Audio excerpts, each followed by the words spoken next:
شکریہ.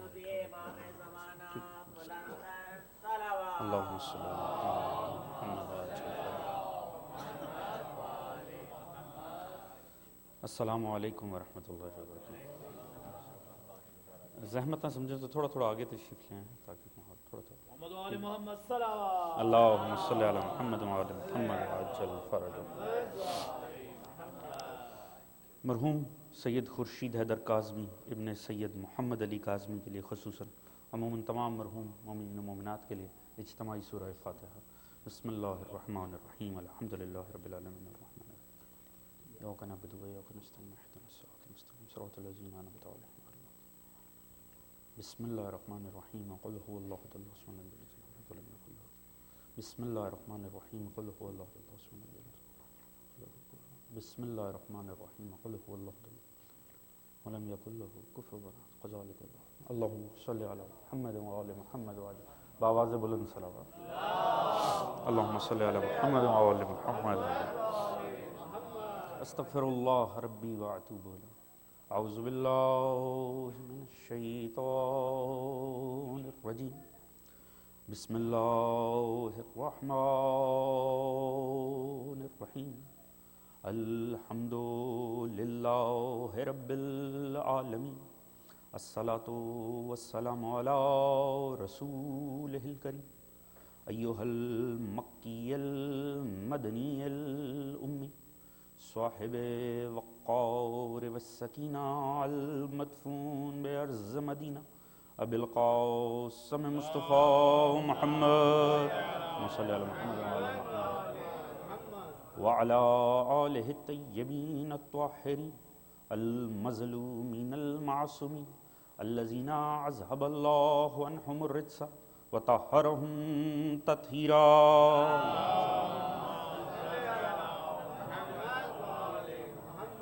اما بعد فقد قال سبحانہ وتعالی فی قرآنہ المجید وفرقانہ الحمید وهو الكتاب المحکم وقولہ الحق. بسم اللہ الرحمن الرحیم. لقد من اللہ علی المؤمنین اذ بعث فیہم رسولا من انفسہم یتلو علیہم آیاتہ ویزکیہم ویعلمہم الکتاب والحکمہ وَإِن كَانُوا مِن قَبْلُ لَفِي ضَلَالٍ مُبِينٍ. صلوا علی محمد وآل محمد. اللہم صلی علی محمد وآل محمد. دعا ہے رب کائنات بصدقے ذکر محمد وآل محمد رب کائنات مرحوم کے درجات کو بلند فرمائے. رب کائنات مرحوم سمیت تمام مرحومین کو شفاعت محمد وآل محمد سے بہرمند فرمائے. ذکر محمد وآل محمد کے صدقے میں رب کائنات تمام حاضر غیر حاضر مومنین کی تمام تر نیک دلی شرعی حاجات کو بر لائے. سبھی کے رزق عزت دولت علم فہم شعور صحت میں برکت عطا فرمائے. ذکر آل محمد کے صدقے میں رب کائنات عالم اسلام میں جو بھی اس وقت خلفشار ہے بے چینی ہے رب کائنات اسے دور فرمائے. دشمنان مکتب اسلام کے خلاف ہونے والی تمام تر سازشوں کو دشمنوں کو رب کائنات نابود فرمائے.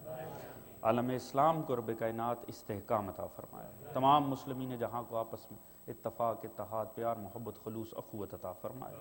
سبھی کے رزق عزت دولت علم برکت عطا فرمائے. شرم عزت پردے جان و مال کو محفوظ فرمائے. سوائے غم آل محمد کے کوئی غم عطا نہ فرمائے.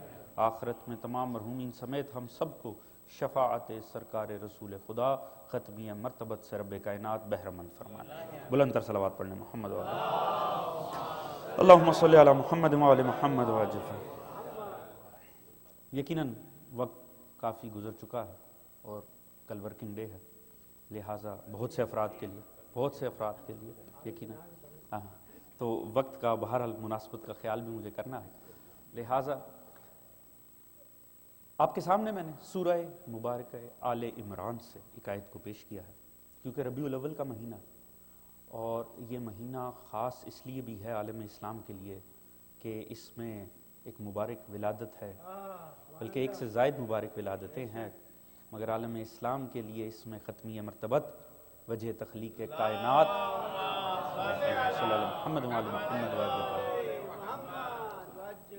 افضل ترین مخلوق خداوند حضرت محمد مصطفیٰ صلی اللہ علیہ وآلہ وسلم. اللہم صلی علی محمد.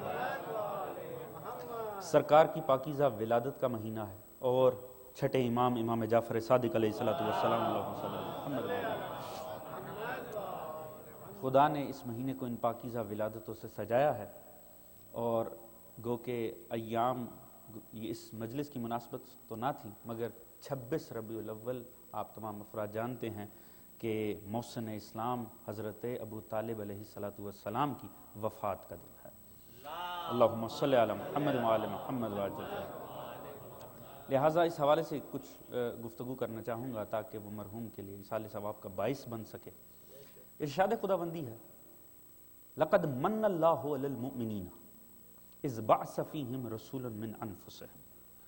تحقیق کے ترجمہ جو بھی آپ کے مد نظر ہو، جو بھی ترجمے والا قرآن آپ کے گھر میں موجود ہو، کسی بھی مکتب کے عالم نے ترجمہ کیا ہو، جا کر ضرور دیکھیے گا۔ سورہ آل عمران 164 آیت، ارشاد خداوندی ہے تحقیق کہ ہم نے احسان کیا مومنین پر کہ ان میں ان کے نفسوں میں اس رسول کو مبعوث کیا۔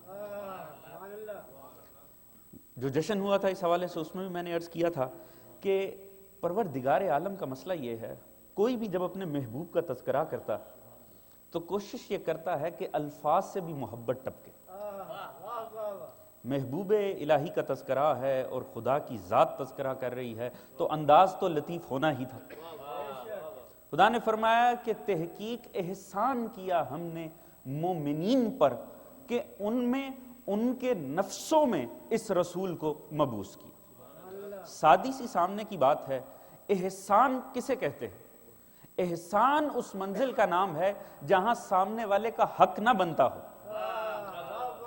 کیونکہ جہاں تک کسی کا حق بنتا ہو وہاں لفظ احسان صادر ہو ہی نہیں سکتا۔ جہاں حق کا درجہ ختم ہو جائے اور حق سے بڑھ کر دیا جائے وہاں احسان ہوتا۔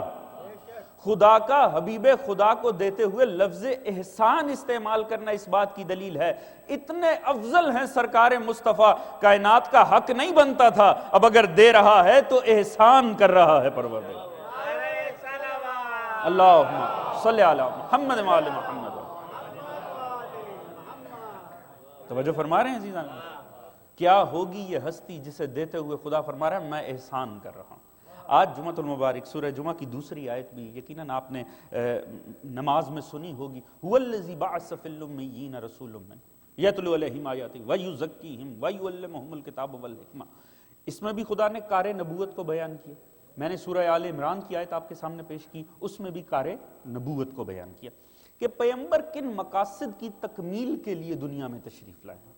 مگر ما قبل کا جملہ دونوں جگہ بڑا لطیف ہے۔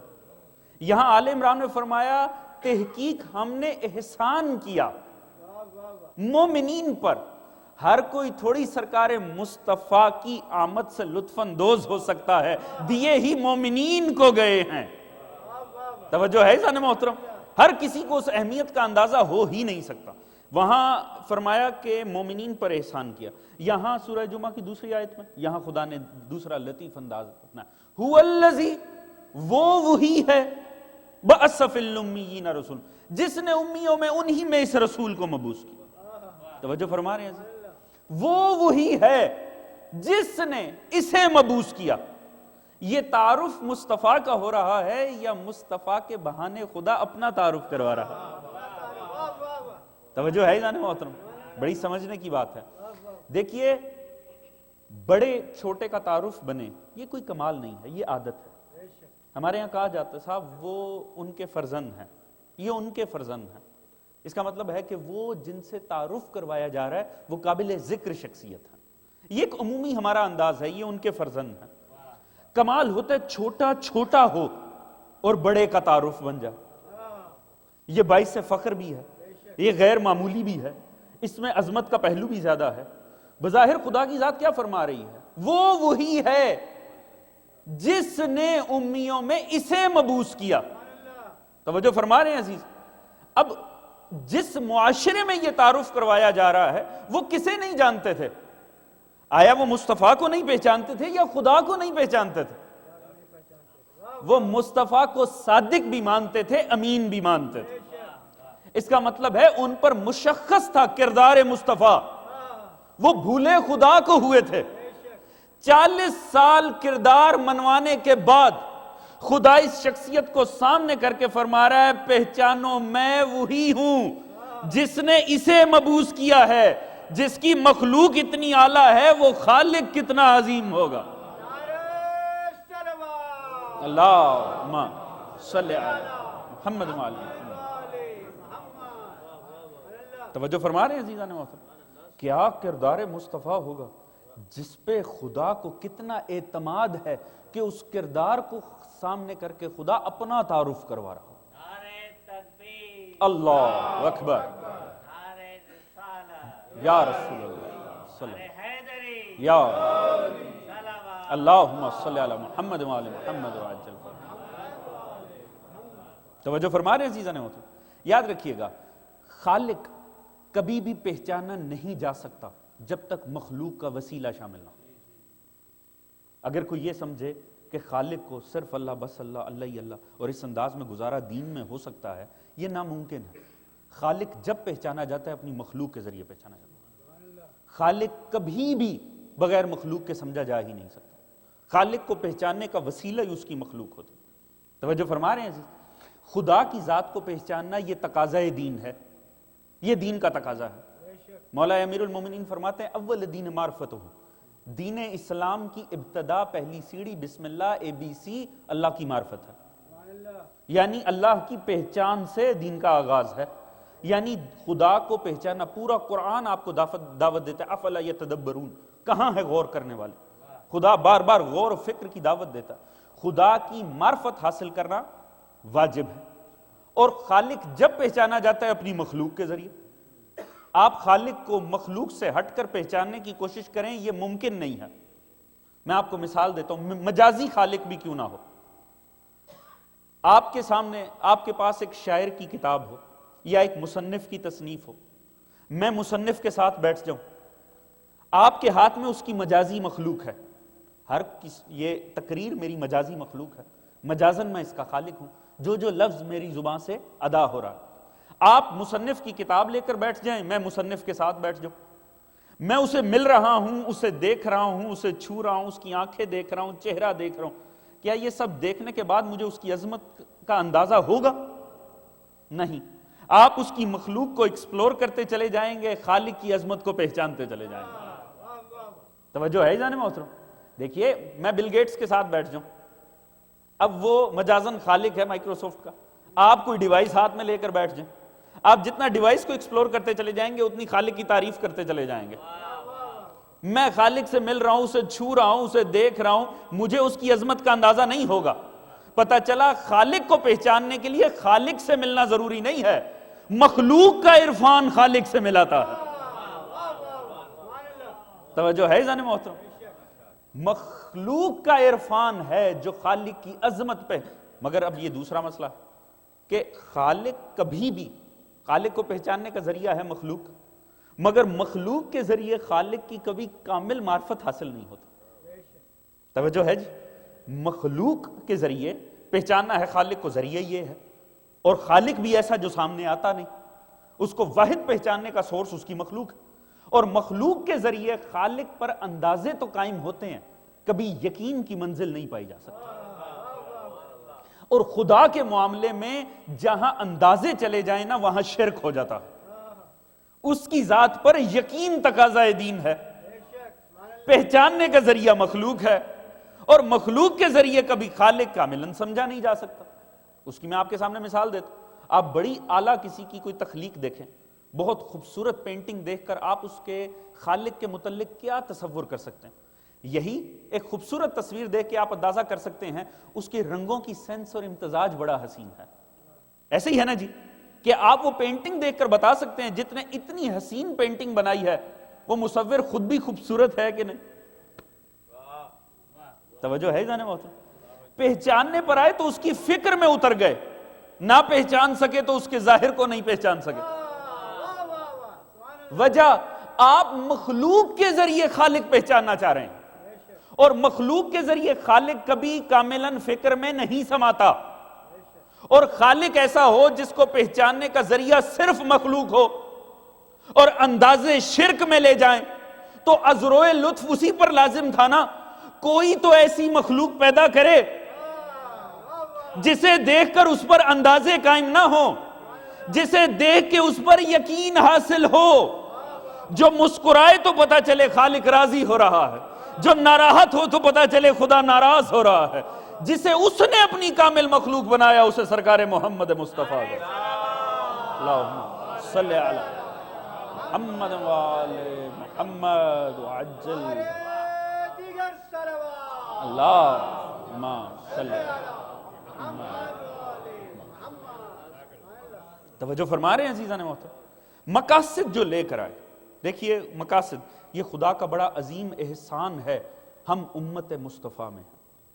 خدا کی قسم اگر ہم اسی کا شکر ادا کرنا شروع کریں ایک لمحے کے لیے، پروردگار کی کسی نعمت کا شکر کاملاً ادا نہیں ہو سکتا۔ یہ کتنی عظیم نعمت ہے، وہ چاہتا تو فرعون و نمرود کے ادوار میں پیدا کر دیتا۔ خدا کا احسان دیکھیں، اس نے ہمیں امت مصطفیٰ میں ہونے کا شرف عطا کیا۔ یہ خدا کا عظیم احسان ہے۔ خدا نے مقصد کار نبوت کیا بیان کیا، کار نبوت کے حوالے سے دیکھیے۔ اگر میں آپ سے عرض کروں، تمام مسلمان اس بات کو مد نظر رکھ کے جواب دیں، سیرت مصطفیٰ کو لقد کان لکم فی رسول اللہ اسوۃ حسن، واضح خدا نے فرمایا ہے کہ مصطفیٰ کی سیرت میں تمہارے لیے بہترین طریقے موجود ہیں۔ اگر ہم ایک جملے میں اس بات کو سمجھنا چاہیں کہ سرکار مصطفیٰ کی ذات نے دنیا میں کون سی تبدیلی لے کر آئے، آخر یہ ہستی، یہ پرسنالٹی، یہ کردار جو زمانے کے سامنے آیا، وہ کون سی بڑی آفاقی تبدیلی تھی جو اس ہستی کی وجہ سے پیدا ہوئی، تو وہ کیا ہم اسے بیان کر سکتے ہیں؟ ایک چیز، علم۔ یہ وہ پرسنالٹی ہے، یہ وہ کردار ہے جس نے زمانے کو علم حقیقی عطا کیا۔ اس کا ایک بڑا حسین سا ثبوت دوں کہ آج بھی اتنا علم بھر دیا سرکار نے زمانے میں، اگر آج بھی اس سے پچھلے زمانے کو یاد کرنا ہونا، ہم جانتے ہیں کہ لوگ کہتے ہیں سٹون ایج، پتھر کا زمانہ، آئرن ایج، لوہے کا زمانہ، یعنی لوگ اس طرح سے گزشتہ ادوار کو یاد کرتے ہیں جو اس دور کی خصوصیت ہو، اس سے منسلک کر دیتے ہیں، سٹون ایج، آئرن ایج۔ اتنا علم بھرا سرکار رسول خدا نے حجاز کی سرزمین پر کہ آج بھی اگر آپ سے پچھلے زمانے کو یاد کرنا ہو، لوگ کہتے ہیں زمانہ جاہلیت۔ توجہ ہے جانے محترم، یعنی کتنی بڑی آفاقی علمی تبدیلی آئی کہ آپ سے گزشتہ زمانہ، کہ ابو جہل چاہتا ہوگا اس کے زمانے کو زمانہ جاہلیت کہا جائے؟ نہیں، کوئی نہیں چاہے گا، مگر اتنا علم بھرا سرکار مصطفیٰ نے زمانے میں کہ اب آپ سے پچھلے زمانے کو یاد کرنا ہو تو آرام سے یہ کہہ دیا جاتا ہے جو زمانہ جاہلیت تھا، یعنی علم وہ سب سے بڑی تبدیلی تھی۔ یاد رکھیے، خدا کو پہچاننے کے لیے انسان کو کسی کی ضرورت نہیں، اس میں کوئی شک و شبہ نہیں، یعنی لازمہ نہیں ہے، توحید فطرت انسانی میں سمائی ہوئی۔ کل مولود یولد علی فطرت الاسلام، رسول خدا کی حدیث تمام مکاتب میں مشترک ہے، متفقہ علیہ حدیث ہے، ہر پیدا ہونے والا فطرت اسلام پر پیدا ہو رہا ہے، وہ خدا کے اس عہد پر پیدا ہو رہا ہے جسے عالم ذر میں قرآن نے بیان کیا۔ عالم ذر میں عہد الست میں خدا نے ایک وعدہ کیا، وَإِذْ أَخَذَ رَبُّكَ مِن بَنِي آدَمَ مِن ظُهُورِهِمْ ذُرِّيَّتَهُمْ وَأَشْهَدَهُمْ عَلَىٰ أَنفُسِهِمْ أَلَسْتُ بِرَبِّكُمْ قَالُوا بَلَىٰ شَهِدْنَا أَن تَقُولُوا يَوْمَ الْقِيَامَةِ إِن كُنَّا عَنْ هَٰذَا غَافِلِينَ۔ خدا فرماتا ہے کہ پشت آدم سے تمام ریت آدم کو نکال کے ہم نے اپنے سامنے پھیلایا اور ان سے عہد لیا، کیا میں تمہارا رب ہوں؟ أَلَسْتُ بِرَبِّكُمْ قَالُوا بَلَىٰ، تمام انسانیت نے کہا بے شک کہ تو ہے، اور ہر پیدا ہونے والا اب اس عہد پر پیدا ہو رہا ہے۔ اسی لئے رسول نے فرمایا آگے چل کے جو ہدایت اقتصابی کی غلطی اس کو بہکا دے تو اور بات ہے، کوئی غلط مذہب کے حامل ماں باپ اس کو غلط سمت میں لے جائیں تو اور بات ہے۔ ہر پیدا ہونے والا بچہ آج جو اس تاریخ میں میری لینڈ میں، ورجینیا میں جو بچے پیدا ہوئے، چاہے یہودی ماں کی گود میں چاہے عیسائی ماں کی گود میں، وہ سب مسلمان پیدا ہوئے اور تب تک مسلمان رہیں گے جب تک کہ وہ اسلام کا انکار نہیں کر دیں گے۔ یہ تعلیمات مصطفیٰ ہیں، ہر پیدا ہونے والا فطرت اسلام پر پیدا ہو رہا ہے۔ یہی وجہ ہے کافر کسے کہا جاتا ہے؟ اب تو یہ لفظ انتہائی ایک کھیل اور مذاق بن گیا۔ کافر کا معنی کیا؟ انکار کرنے والا۔ کس کا انکار؟ میری بات کا انکار؟ علاقے کی مسجد کے مولانا کی بات کا انکار؟ نہیں، انکار اس حقیقت ازلی کا جسے اپنے ساتھ لے کر آیا تھا، وہ توحید کا اقرار جسے لے کے وہ دنیا میں پیدا ہوا تھا، اور بڑے ہو کر ہدایت اکتسابی کی غلطی کی بنیاد پر کہہ دے میں نہیں کسی خدا کو مانتا، یہ کفر ہے۔ توجہ ہے عزیزان محترم، اس حقیقت کا انکار جس پہ وہ پیدا ہوا تھا۔ یہی وجہ ہے کافر اسے نہیں کہا گیا، کافر کا ترجمہ جا کے کسی بھی عالم اسلام کے مکتب کی ڈکشنری میں دیکھ لیں، کافر اسے نہیں کہا گیا جو تسلیم نہ کرے، کافر اسے کہا گیا جو انکار کر دے۔ توجہ فرما رہے ہیں عزیز، کفر مانا ہے انکار، انکار اس حقیقی ایمان کا جس پہ خدا نے انسان کو پیدا کیا تھا۔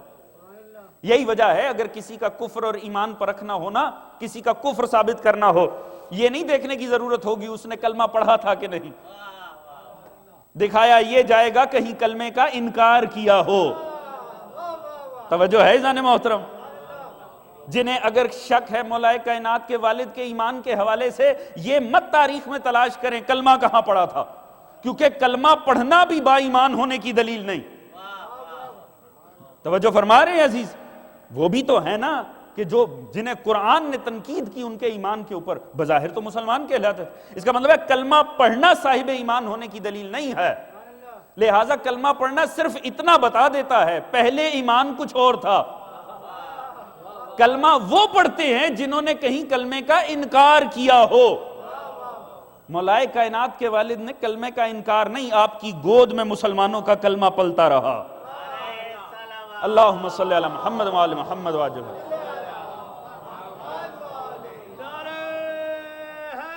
یا اللہم صلی علی محمد وآل محمد وعجل فرجہ۔ تو ہر پیدا ہونے والا توحید پر پیدا ہو رہا ہے۔ ہاں، توحید پر پیدا ہونے کے بعد اب خدا کے مقاصد کو پہچاننے کی بات جب آتی ہے، خالق نے پیدا کیا، بات واضح ہے، تو خدا کی ذات نے پیدا کیا، مگر جب اس خدا کے تقاضوں سے ہم آہنگ ہونے کے لیے ایک سیرت اور کردار کی ضرورت ہے، کوئی کردار ہونا چاہیے، یہ فطرت کا تقاضا ہے جو اس خدا کے اہداف سے انسان کو منسلک کر سکے، جو خدا کی مشیت اور مرضی سے، جو انسان کو بتا سکے اگر تو دنیا میں آیا ہے تو کیا مقصد لے کر آیا۔ اتنی حسین کائنات میں خدا نے تجھے با اختیار مخلوق ہونے کا شرف عطا کیا ہے، تو مقصد کیا ہے؟ بہت سے جوان بیٹھے ہوئے ہیں، یہ بات لطف اندوز بھی ہوں گے اور یہ بات آپ کے لیے قیمتی بھی ہوگی۔ آج بھی سائنس دیکھیے، خدا عین علم ہے، خدا کو پہچاننے کا سب سے پہلی حجت کیا ہے؟ عقل۔ عقل کو سرکار مصطفیٰ نے انسان کے لیے پہلی حجت قرار دیا۔ عقل کی نفی توہین دین کے زمرے میں آتی، عقل کی نفی۔ آپ اسلام کی تعلیمات اٹھا کر پڑھیں، آپ کو عین عقل نظر آئیں گے، کہیں آپ کو عقل اور اسلام میں تصادم نظر نہیں آئے گا۔ جہاں تصادم نظر آئے سمجھ لیجئے کہ مصطفیٰ کی تعلیمات کو برباد کیا گیا، کیونکہ عقل سرکار مصطفیٰ نے خود پہلی حجت قرار دی۔ عقل ہمیشہ پالش ہوتی ہے، آگے بڑھتی ہے علم کے ذریعے سے، عقل کو جلا علم سے ملتی ہے، اور آج تک انسان کا علم ناقص ہے۔ خود سائنس اس بات کو تسلیم کرتی ہے کہ انسان اس کائنات کی ابھی صرف الف بے تک پہنچا، پہچان نہیں سکا ہے اس کائنات کو۔ اتنی بڑی حسین کائنات، خدا کی مرض، غرض اور غایت کیا ہے، آج تک انسان اس سے ناآشنا۔ ابھی ریسنٹ پاسٹ میں ایک بڑی خوبصورت تھیوری انسانیت کے سامنے آئی، جب بگ بینگ تھیوری قرار دیا گیا۔ آپ اس کو لازمی سرچ کر سکتے ہیں گوگل پہ، آپ حیران رہ جائیں گے کہ یہ وہ پہلا سائنس کا ایسا بڑا اقدام ہوا ہے جس کے بعد خود سائنٹسٹ یہ کہتے ہیں کہ شاید اب آ کر مذہب اور سائنس پہلی مرتبہ ایک پیج کے اوپر آ گئے، تخلیق کائنات کے حوالے سے۔ آپ اس کو جا کے پڑھیں، آپ حیران رہ جائیں گے۔ اس میں دین دیکھیں، آج سائنس اس بات پر پہنچی ہے، اور میں آپ کے سامنے صرف تعلیمات مصطفیٰ کا ایک رخ پیش کروں گا، آپ حیران رہ جائیں گے کہ دین ہمارا کہاں کھڑا ہوا ہے اور ہم خود کہاں کھڑے ہوئے ہیں۔ آج سائنس نے یہ بتایا کہ بگ بینگ تھیوری، جو اس کو بڑے چند الفاظ میں اگر پیش کروں تو سائنٹسٹ یہ کہتے ہیں کہ 13.7 بلین ایئرز بیفور، یہ جو ہماری کائنات ہے یہ آپس میں جڑی ہوئی تھی، بالکل آپس میں جڑی ہوئی تھی۔ بگ بینگ تھیوری کیا ہے کہ ایک دم سے اس نے ایکسپینڈ کرنا شروع کر دی، جیسے بیلون ایکسپینڈ کرتا ہے ہوا بھرنے سے، پھیلنا شروع کر دیا، اور وہ پھیلاؤ کا عمل آج تک جاری ہے۔ اس چیز کا نام بگ بینگ تھیوری ہے۔ پہلے اس کے حوالے سے ہم نے خبریں سنی اور مختلف کہ شاید کوئی دھماکہ تھا، اور دھماکے کی صورت میں سائنٹسٹ کہتے ہیں نہیں، ایسا کچھ بھی نہیں۔ آپ گوگل پہ جا کے سرچ کر سکتے ہیں، ایسا کچھ بھی نہیں ہے، بلکہ یہ کائنات آپس میں جڑی ہوئی تھی، ایک دم سے اس نے پھیلنا شروع کر دیا، اور جب ایک دم سے پھیلنا شروع کر دیا تو وہ پھیلاؤ کا عمل زندہ عمل ہے، وہ جاری عمل ہے، وہ آج بھی جاری ہے۔ یہ کتنے سال پرانی بات ہے؟ 10 نہیں، 15 نہیں، 20 نہیں، اب آ کر سائنس نے اسے آپ کے سامنے بیان کیا ہے۔ خدا کی قسم، ہم مسلمان اگر سرکار مصطفیٰ کی دیے ہوئی تعلیمات پر کاملاً عمل نہ کریں تو یہ ہماری بدقسمتی۔ سرکار مصطفیٰ نے تب 1400 سال پہلے قرآن دیا، سورہ انبیاء کی 30ویں آیت، لازمی سرچ کیجئے گا، 30th آیت سورہ انبیاء کی۔ ایک آیت میں قرآن نے پوری بگ بینگ تھیوری کو سما دیا۔ اولم یر الذین کفروا، کیا یہ جو کافر ہیں دیکھتے نہیں ہیں؟ ان السماوات والارض کانتا رتقا، کہ ایک وقت تھا کہ تمام آسمان و زمین آپس میں جڑے ہوئے تھے، ففتقناہما، ہم نے ایک دم سے انہیں پھیلا دیا، یہ ایک دم سے پھیلنا شروع ہو گئے۔ کل شیء حی افلا یؤمنون، ہر شے زندہ ہے، کیا یہ اب بھی ایمان نہ لائیں گے؟ ہر شے زندہ ہے، یعنی ہر شے میں پھیلاؤ کا عمل جاری ہے، ہر شے بڑھ رہی ہے، کیا اب بھی یہ غور کرنے والے ایمان نہ لائیں گے؟ اندازہ کیجئے 1400 سال پہلے قرآن کی ایک آیت میں پوری تھیوری موجود تھی۔ اب اگر مسلمان آپس میں لڑنے میں ہی وقت ضائع کر دیں اور اسی کو خوشنودگی خدا سمجھیں تو اس میں اسلام کا قصور کیا؟ توجہ ہے جان محترم؟ ہماری عالم اسلام کے لیے مشکل صرف یہ دہشت گردی نہیں بنی ہوئی، بلکہ اس جن ممالک میں ہم جی رہے ہیں یہاں لادینیت بھی ہمارے جوانوں کے لیے خطرہ۔ اس کا مقابلہ کرنے کے لیے لازم ہے کہ اسلام حقیقتاً پیش تو کیا جائے ان کے آگے۔ کب تک فرقہ واریت سے آلودہ تعلیمات آگے پہنچائی جائیں گی؟ کاش کہ اصل دین کا خوبصورتی تو پیش کی جائے تاکہ دنیا پہچاننے کی کوشش تو کرے اسلام کتنا عظیم مذہب ہے جو سرکار مصطفیٰ نے دیا۔ اللہم صلی علی محمد وآل محمد وعجل فرجہ۔ تو سرکار مصطفیٰ آئے ہیں علم دینے کے لیے۔ سرکار نے جو علم دیا ہے یہ وہ زمانے کی سب سے بڑی تبدیلی ہے، مگر میں نے عرض کی چونکہ نسبت ہے اس عظیم ہستی کی، یہ ممکن نہیں ہے کہ ان کے حوالے سے گفتگو، یہ دیا کنہیں ہے، یہ ہستی آئی کن میں ہے؟ خدا نے واضح فرما دیا یہ ہر کسی کے بیچ میں نہیں اترے، یہ من المؤمنین، یہ مومنین میں تشریف لائے ہیں۔ لقد من اللہ علی المؤمنین، جو ترجمہ آپ کے گھر میں ہے وہی جا کر دیکھ لیں، جس مکتب سے تعلق رکھتا ہے وہی جا کر دیکھ لیں۔ خدا فرماتے ہیں تحقیق میں نے مبعوث کیا مصطفیٰ کو مومنین میں ان کے نفسوں میں۔ توجہ ہے جانے محترم؟ لہٰذا اسی لیے میں مثال عرض کرتا ہوں، میں مجلس پڑھنے آیا مومنین میں، مانا کیا میرے آنے پر کلمہ پڑھا گیا؟ نہیں، مومن پہلے تھے۔ خدا نے فرمایا میں نے مبعوث کیا نبی مومنین میں، اس کا مطلب ہے وہ مومنین تلاش کرنے پڑیں گے جن میں مصطفیٰ تشریف لائے تھے۔ یا اللہم صلی علی محمد وآل محمد۔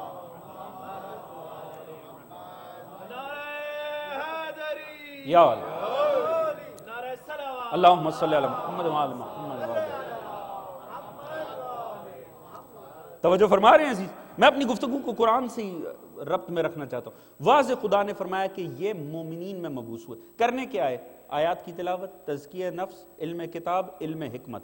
قرآن نے جہاں کہیں بیان کیے ہیں کار مصطفیٰ اسی انداز میں بیان کیے ہیں۔ سورہ جمعہ کی دوسری آیت میں بھی اسی انداز میں بیان کیے، وَالَّذِي بَعَثَ فِي الْأُمِّيِّينَ رَسُولًا مِّنْهُمْ، کیا کرنے آئے؟ يَتْلُو عَلَيْهِمْ آيَاتِهِ وَيُزَكِّيهِمْ وَيُعَلِّمُهُمُ الْكِتَابَ وَالْحِكْمَةَ۔ یہ خدا اس انداز میں کیوں کار مصطفیٰ کو بیان کرتا؟ کیونکہ حضرت ابراہیم علیہ السلام نے آمد مصطفیٰ کی دعا ہی اس عالم میں مانگی۔ پچھلے ہم نے جشن میں بات بھی کی، سورہ بقرہ میں واضح جب خدا کا عظیم پیغمبر ابراہیم و اسماعیل کعبہ تعمیر کر رہے تھے، انتہائی وقت کو مد نظر رکھ کے جلدی عرض کر رہا ہوں، اس وقت انہوں نے ایک دعا مانگی، ربنا وجعلنا مسلمین لک، یا اللہ مجھے اور اسماعیل کو، جو دونوں ہستیاں کعبہ تعمیر کر رہی تھی، ہمیں اپنا سر تسلیم خم کرنے والا بنا۔ ربنا وجعلنا مسلمین لک ومن ذریتنا امۃ مسلمۃ لک، اور ہماری ذریت میں بھی جیسے ہم تیرے آگے جھکنے والے ویسے وہ تیرے آگے جھکنے والے۔ پھر وَبْعَثْ فِيهِمْ رَسُولٌ مِّنْهُمْ، ان میں مصطفیٰ کو مبعوث کرنا، یعنی جن میں مصطفیٰ آئے، وہ جنہیں خدا نے کہا میں نے احسان کیا مومنین پر کہ ان میں ان کے نفسوں میں اسے مبعوث کیا۔ کوئی بعد میں کلمہ پڑھ کے یہ مت سمجھ لے میرے میں آئے، توجہ ہے جانے محترم، کیونکہ ان میں ان کے نفسوں میں رسول کو اتارا۔ ان کے ایمان کی کوالٹی کیا تھی؟ ابراہیم کے ایمان کی کوالٹی کی تھی، کیونکہ یہ دعائے ابراہیم تھی۔ اور پھر آپ خود جناب ابراہیم نے اس وقت یہ تذکرہ کیا، یتلو علیہم آیاتک، وہ آیات کی تلاوت کرے، اسی لیے خدا نے فرمایا یتلو علیہم آیاتہ، یہ تم پہ آیات کی تلاوت کرتا ہے۔ وَيُعَلِّمُهُمُ الْكِتَابَ وَالْحِکْمَةَ، خدا نے بھی فرمایا وَيُعَلِّمُهُمُ الْكِتَابَ وَيُزَكِّيكُمْ، خدا نے بھی فرمایا وَيُزَكِّيهِمْ، یعنی جو الفاظ ابراہیم نے دعائے مصطفیٰ کے لیے مانگے تھے کہ اس کو اتارنا تو وہ کیا کیا کرے، خدا نے وہی الفاظ کوٹ کر دی۔ مگر ابراہیم کی کامل دعا کیا تھی؟ پہلے مجھ جیسے مومن بنانا، پھر ان میں مصطفیٰ۔ توجہ فرما رہے ہیں عزیزان محترم، یعنی مصطفیٰ کفار میں نہیں آئے، مشرک گھرانے میں نہیں آئے، وہ ان میں آئے ہیں جن کے ایمان کی کوالٹی ابراہیم کے ایمان کی کوالٹی۔ اللہم صلی علی محمد وعلی محمد، جن کے ایمان کی کوالٹی اسماعیل کے ایمان کی۔ یہ قرآن ہے، میں نے آپ کے سامنے نہ حدیث پیش کی ہے، نہ کسی مکتب کی کوئی کتاب، سیرت کی کتاب پیش کی ہے، نہ تاریخ، یہ سراسر قرآن ہے۔ جناب ابراہیم نے واضح فرمایا تھا، پہلے ہمیں سر تسلیم خم کرنے والا بنا، مجھے اور اسماعیل کو، پھر ہماری ذریت میں ایک ایسی قوم، پھر اس کے اندر مصطفیٰ۔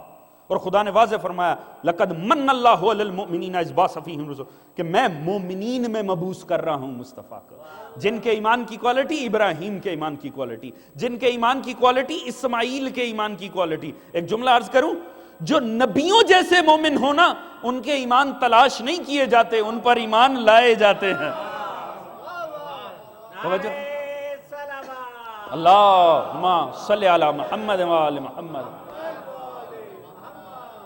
تو جو کلمہ پڑھ کے ہوئے وہ بھی تو مومن تھے، جنہوں نے پیغمبر کے معجزات دیکھے، جنہوں نے سنا پیغمبر سے، جنہوں نے عظمت رسالت دیکھی، اور پھر وہ بھی تو مومن ہوئے۔ اس کا مطلب ہے دو قسم کے مومن تھے مصطفیٰ کے ارد گرد، ایک وہ جن میں مصطفیٰ آئے، ایک وہ جو مصطفیٰ کی تعلیمات کو دیکھ کر مومن بنے۔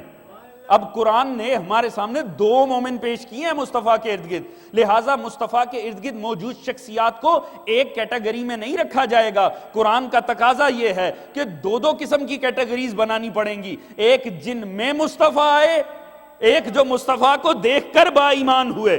لہٰذا ہم وہ فرق واضح رکھتے ہیں، جن میں آئے انہیں علیہ السلام مانتے ہیں، جو دیکھ کر ہوئے انہیں رضی اللہ تعالیٰ عنہ مانتے ہیں۔ اللہم صلی علی محمد وعلی محمد وعجل۔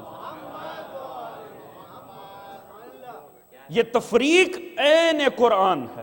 ایک وہ ہیں، یہ نہیں ہے کہ انہوں نے مصطفیٰ کی تعلیمات کو دیکھا سمجھا پھر ایمان لائے، نہیں، وہ پہلے سے با ایمان تھے، وہ ابراہیم کی کوالٹی کے مسلمان تھے، وہ اسماعیل کی کوالٹی کے مسلمان تھے۔ اور دیکھیے کیا یہ باعث سے تعجب نہیں ہے؟ ابراہیم کس حیثیت میں یہ دعا مانگ رہے ہیں؟ ربنا وجعلنا مسلمین لک، جا کے سورہ بقرہ اٹھا کر پڑھ لیجئے۔ یہ خدا کی ذات کیا فرما رہی ہے کہ ابراہیم دعا مانگ رہے ہیں، یا اللہ مجھے اور اسماعیل کو مزدور تو لگے کعبہ نہیں تعمیر کر رہے تھے، ابراہیم و اسماعیل جیسے جلیل القدر شیخ الانبیاء ابراہیم، بعد سرکار مصطفیٰ افضل ترین پیغمبر اور رسول ہے ابراہیم، شیخ الانبیاء قرار دیا گیا انہیں، 313 رسول، 5 اولو العزم، سرکار حضرت نوح علیہ السلام، حضرت ابراہیم، موسیٰ، عیسیٰ، سرکار محمد مصطفیٰ صلی اللہ علیہ وسلم۔ اللہم صلی علی محمد وعلی محمد۔ ختمی مرتبت جو افضل ترین نبی ہیں، افضل ترین بشر ہیں، افضل کائنات عظمت میں کوئی ہستی سرکار مصطفیٰ سے افضل نہیں ہے۔ آخری نبی، کوئی ذلی ابلاغی کسی قسم کا نبی آپ کے بعد نہیں آ سکتا۔ عزت اور عظمت سجدہ ریز ہیں مقام سرکار مصطفیٰ کے سامنے۔ اللہم صلی علی محمد وعلی محمد۔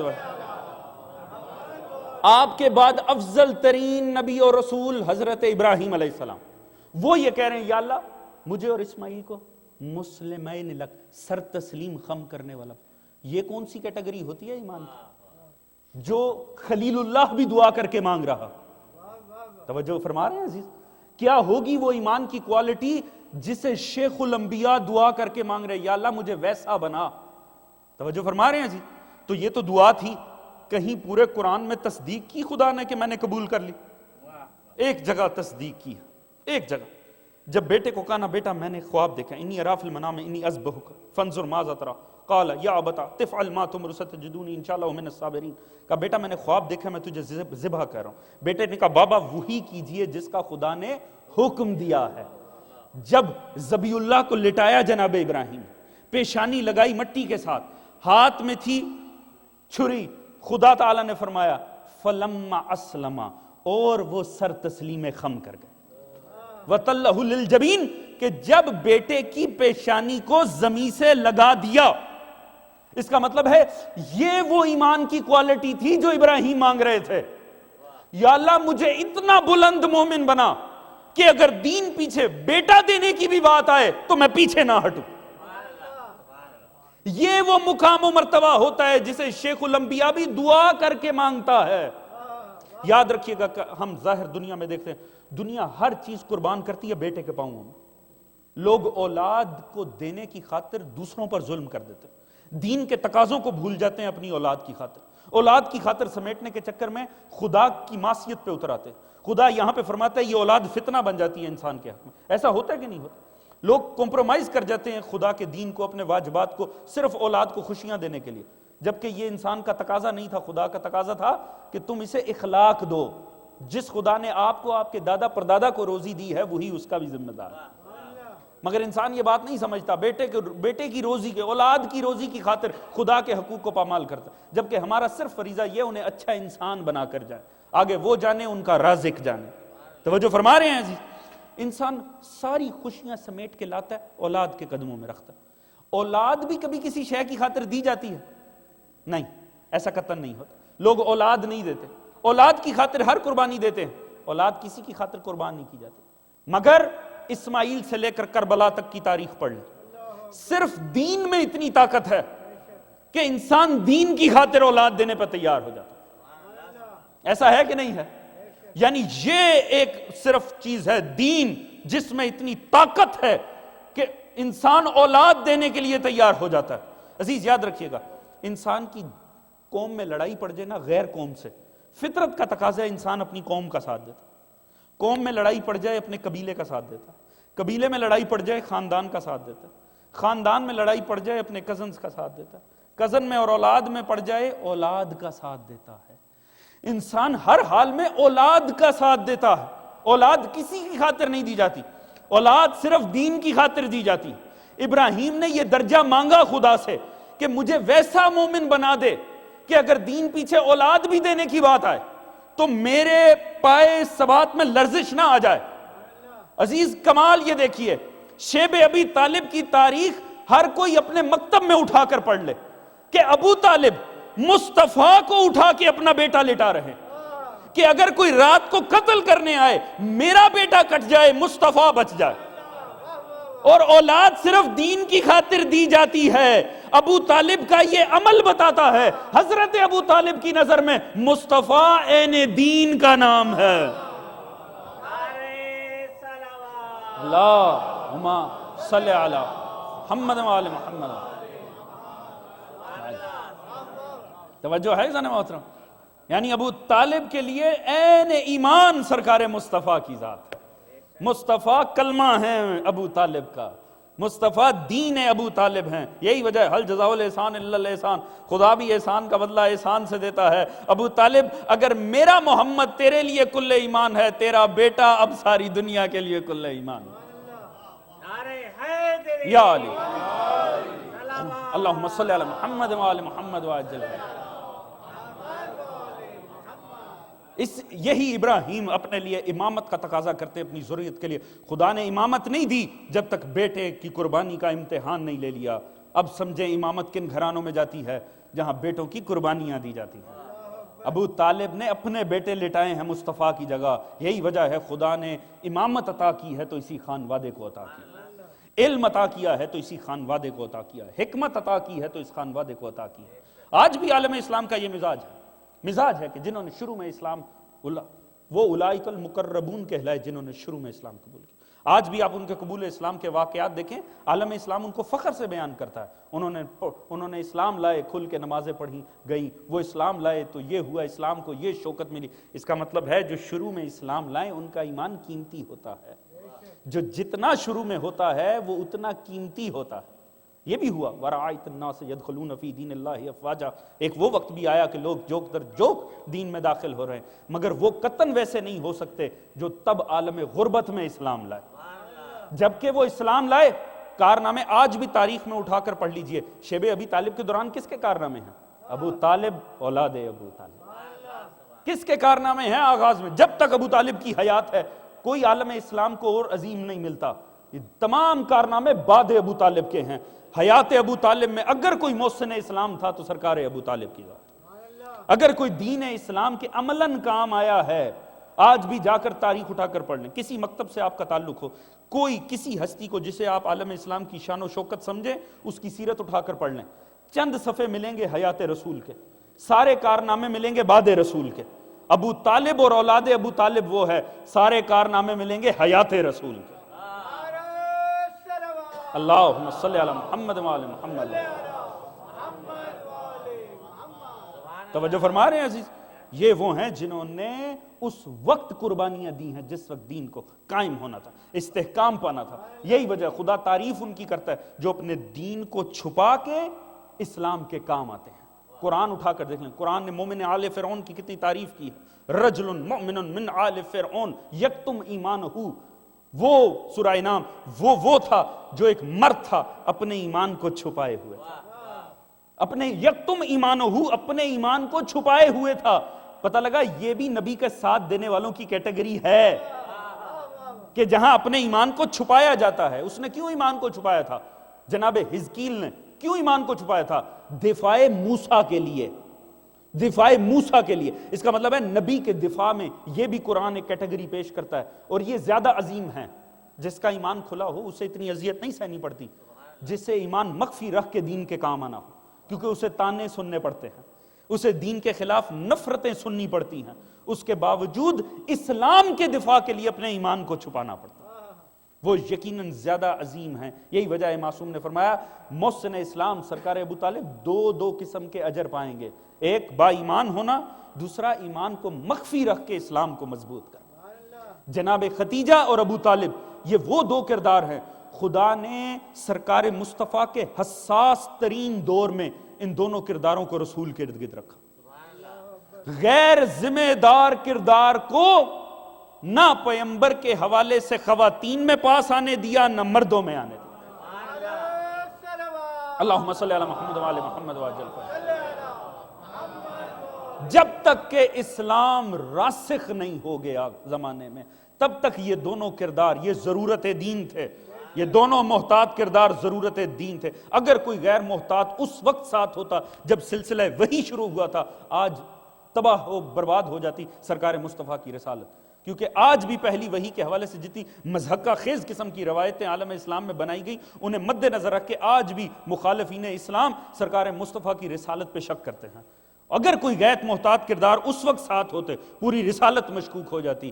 خدا نے اس دور میں گھر میں رکھا تو خدیجۃ الکبریٰ کو، باہر رکھا تو حضرت ابو طالب کو۔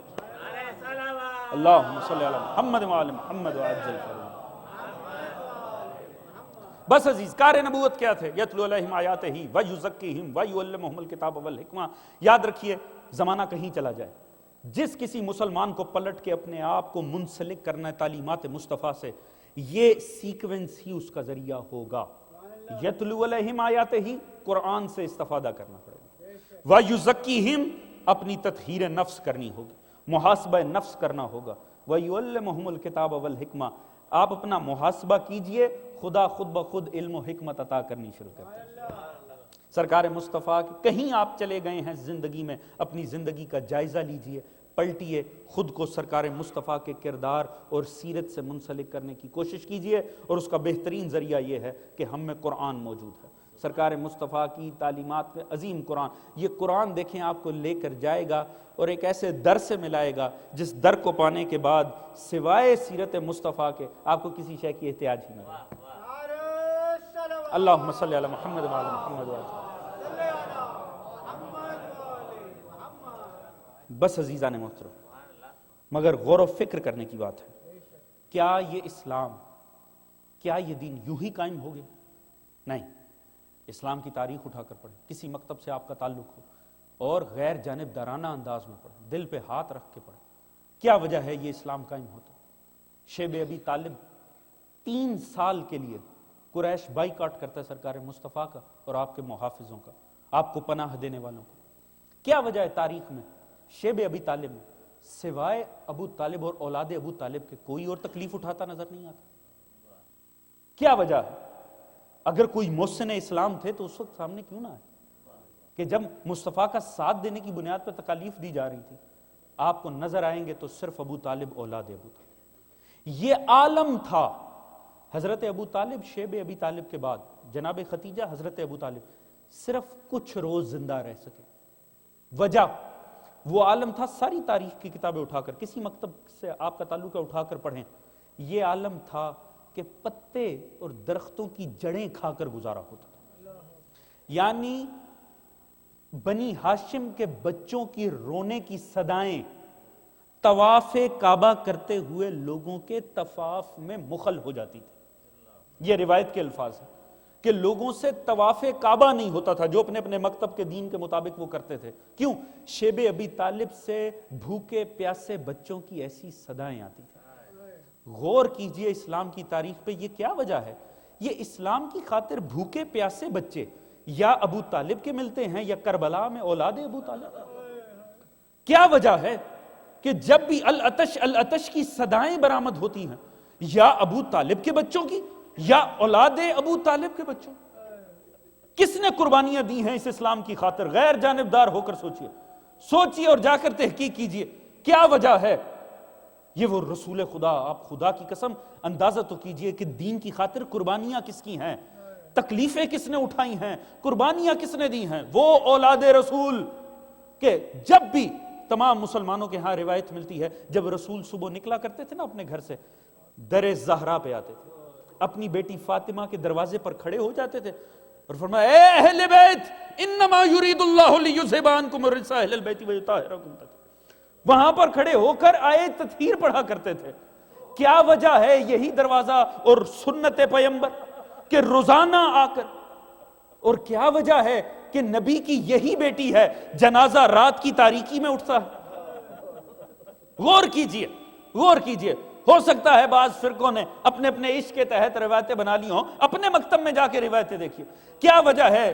نبی کی جتنی بھی بیٹیاں ہوں گی, نبی ایک بیٹی چھوڑ کر گئے امت میں, کوئی دوسری تو اس وقت زندہ نہ تھی, ایک ہی بیٹی چھوڑ کر گئے, فاطمہ بنت محمد, ایک بیٹی.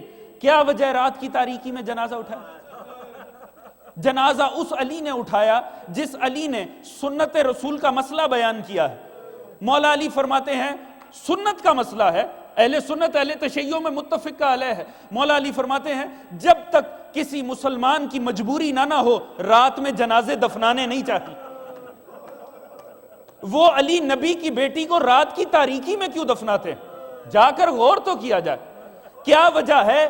یہی رسول خدا جب برآمد ہوتے ہیں نا عید کے دن تو اصحاب پیغمبر عجیب منظر دیکھتے ہیں حسنین کو اپنے کندھوں پہ بٹھا رکھا, ایک کے ہاتھ میں آدھی زلفیں تھمائی ہیں, ایک کے ہاتھ میں باقی آدھی زلفیں تھمائی ہیں, اور پیغمبر ان کی سواری بنے ہوئے ہیں. صحابی دیکھ کر کہتا ہے کیا ہی پیاری سواری ہے. فرماتے ہیں یہ مت دیکھو, یہ دیکھو سوار کتنے عظیم ہیں. کیا اس پر بھی عالم اسلام غور کرے گا؟ کیا وجہ ہے؟ انہی میں سے ایک شہزادہ حسن ہے جس کے جنازے میں تیر لگتے ہیں. یہودیوں کے محلے میں نہیں لگتے, نصارہ کے محلے میں نہیں لگتے, مسلمانوں کے محلے میں لگتے ہیں. کیا وجہ ہے؟ اسے نبی کے ساتھ دفن ہونے کی اجازت نہیں دی جاتی. یہ وہ سوال ہیں جن پر خود غور کرنے کی ضرورت ہے, کیونکہ خدا کو اور مصطفیٰ کو اپنی اپنی شکل دکھانی ہے, کسی غیر فرقے کو نہیں دکھانی. کیا وجہ ہے؟ وہ دوسرا شہزادہ کربلا کی سرزمین پہ پڑا ہوا ہے اور گھوڑے ہیں کہ دوڑ رہے ہیں, اور ان گھوڑوں کی رکابیں یہود و نصارہ کے ہاتھ میں نہیں, کلمہ گویوں کے ہاتھ میں ہیں. غور کیا جائے کیا وجہ ہے. وہ خانوادہ ابو طالب جو سرکار رسول کی زندگی میں ہر لمحے ہر جگہ رسول کے ساتھ ہے, بعد میں ایسا کورنر کیا جاتا ہے کہ کہیں عظمتیں سنائی بھی نہیں دیتی ہیں. جب کوئی ان کی عظمت بیان کرنے کی کوشش کرے تو مخصوص فرقے سے ہونے کا الزام لگا دیا جاتا ہے. کیوں ان کے فضائل بیان کرنے ممنوع ہو گئے؟ کیوں ان کی عظمتیں سنانی عالم اسلام میں ممنوع ہو گئیں؟ جناب ام سلمہ, عالم اسلام کی روایتیں کہتی ہیں, جناب ام سلمہ فرماتی ہیں سرکار مصطفیٰ آرام کرنے کے لیے تشریف لائے. فرمایا ام سلمہ دیکھو میں آرام کرنا چاہتا ہوں, کوئی میرے آرام میں مخل نہ ہو. سرکار جا کر لیٹ گئے. فرماتی ہیں اتنے میں حسنین آئے. جیسے ہی حسین آئے میں نے روکا، میں نے کہا بیٹا آپ کے نانا آرام کر رہے ہیں، اور فرماتے ہیں ان کے آرام میں کوئی مخل نہ ہو۔ جیسے ہی رسول کے کانوں میں حسین کی صدا آئی، ایک مرتبہ بے چین ہو کر اٹھے مصطفیٰ، فوراً جا کے حسین کو گلے سے لگا لیا، چومنا شروع کیا اور کہا ام سلمہ میرے حسین کے لیے یہ پابندی نہیں ہے، یہ عالم اسلام کی روایت ہے۔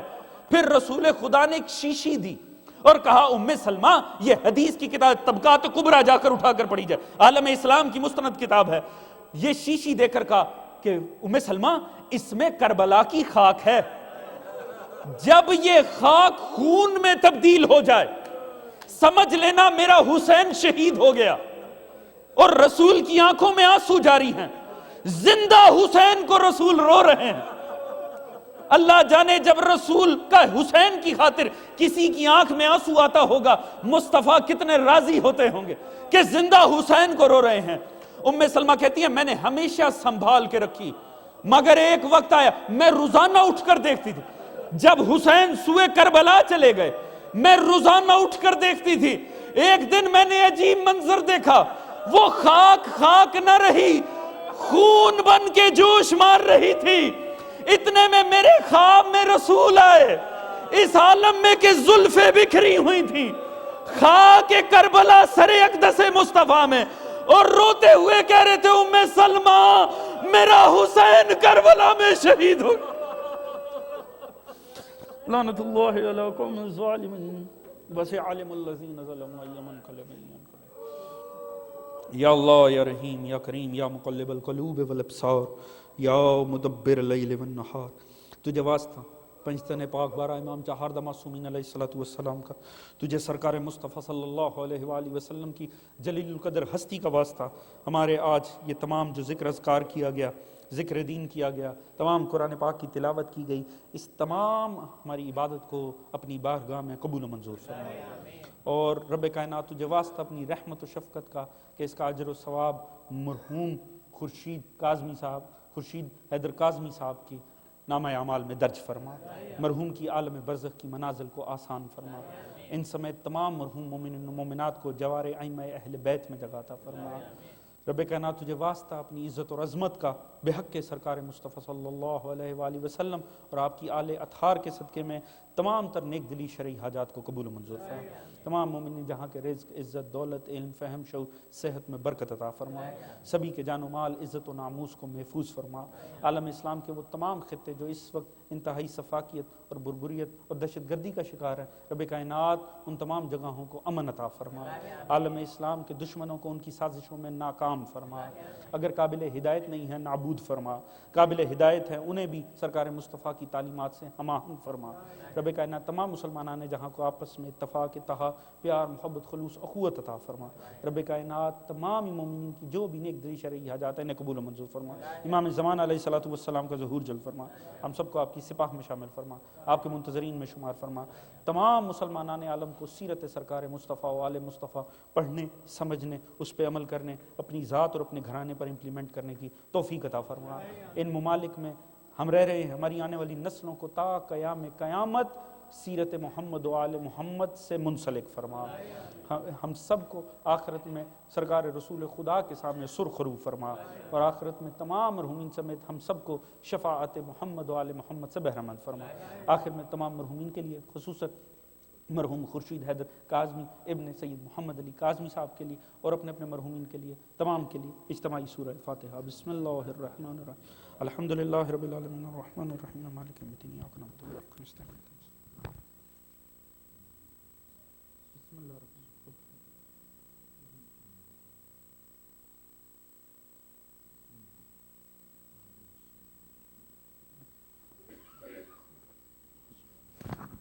ماتم حسین، حسین حسین حسین حسین حسین حسین حسین حسین حسین حسین حسین حسین حسین حسین حسین میرے مظلوم امام، میرے مظلوم امام، میرے مظلوم امام، میرے مظلوم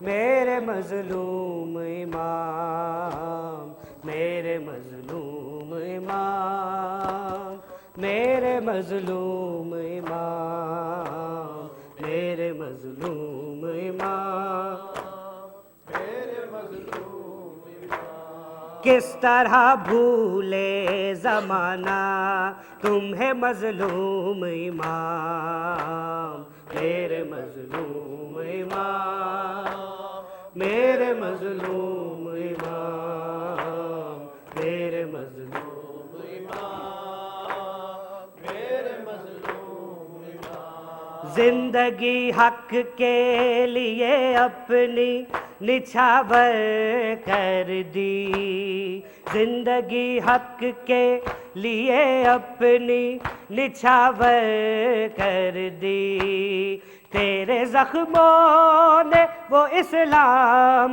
کو زینت بخشی، تیرے زخموں کا ہے مقروض نبی کا اسلام، میرے مظلوم امام، میرے مظلوم امام، میرے مظلوم امام، میرے مظلوم امام۔ رات دن جس کے اذیت میں بسر ہوتے تھے، رات دن جس کے اذیت میں بسر ہوتے تھے، یاد کر کر کے وہ بازار بہت روتے تھے، تیری ہمت کو ہے کرتی نبی زادی سلام، میرے مظلوم امام، میرے مظلوم امام، میرے مظلوم امام، میرے مظلوم امام۔ تیری بہنا پہ جو گزری تھی قیامت سجاد، تیری بہنا پہ جو گزری تھی قیامت سجاد، اپنا غم بھول کے کرتے ہیں تیرا غم ہم یاد، اپنے مرکد میں تڑپتے ہیں شہ تشناکام،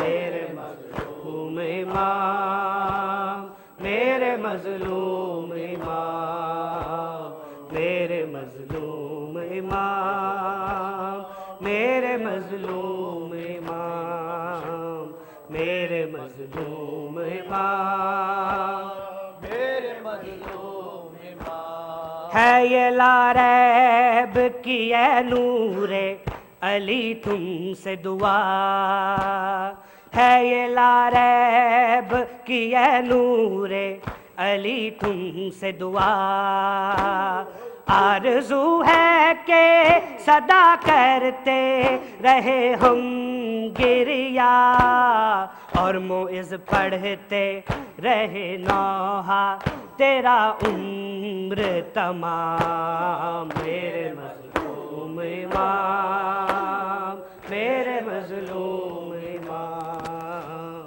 میرے مظلوم امام، میرے مظلوم امام، میرے مظلوم امام، میرے مظلوم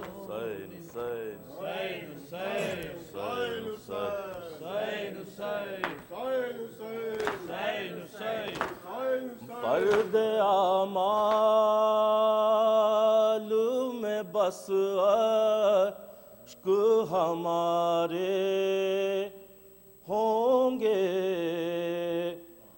فرد اعمال میں بس عشق ہمارے ہوں گے، حشر کے دن یہی بخشش کے سہارے ہوں گے، قبر میں چین